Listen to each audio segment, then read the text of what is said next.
కొంతమందికి ఇష్టం లేదు. భారత్ ఫ్యూచర్ సిటీ నిర్మాణము ఇంకొక కొంతమందికి పసందు కావట్లేదు. ఆనాడు కూడా హైటెక్ సిటీ కట్టినప్పుడు అవహేళన చేసింది.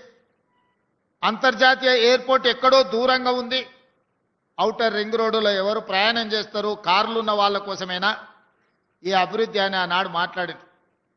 ఆనాడు పి జనార్దన్ రెడ్డి గారు కుండల ప్రదర్శన చేసేటోడు ఎండాకాలం వచ్చిందంటే సచివాలయం ముందు.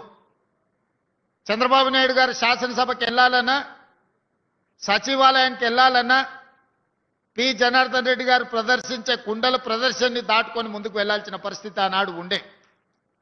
అక్కడి నుంచి ఆలోచన చేసి హైదరాబాదు నగర దాహార్తిని తీర్చడానికి నిజాం నిర్మించిన హిమాయత్ సాగర్, ఉస్మాన్ సాగర్ నీరు సరిపోవడం లేదు, మరి నగరానికి వస్తున్న లక్షలాది మంది యొక్క దాహార్తిని తీర్చాలంటే కృష్ణా జలాలను తరలించాలని ఆనాడు కృష్ణా నుంచి నాగార్జున సాగర్ నుంచి తాగునీటిని తరలించి హైదరాబాదు నగరానికి కృష్ణా జలాలను తరలించారు. ఆనాడు కృష్ణా జలాలు సరిపోవడం లేదని గోదావరి జలాలను గోదావరి నది నుంచి హైదరాబాదు నగరానికి తేవడం జరిగింది.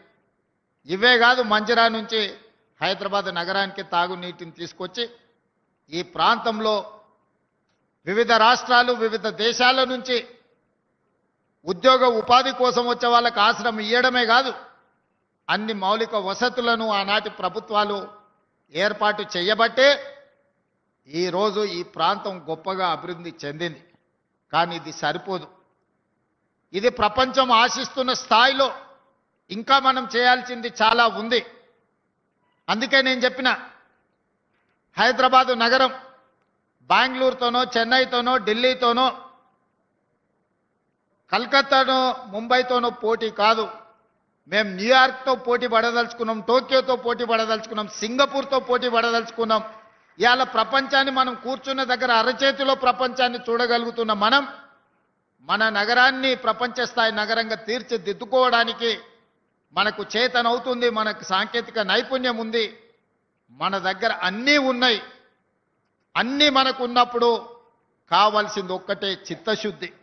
చిత్తశుద్ధి ఉన్న నాయకుడు ఉంటే ఏమైనా చేయొచ్చు అని ప్రాంతాన్ని అభివృద్ధి చేసిన చంద్రబాబు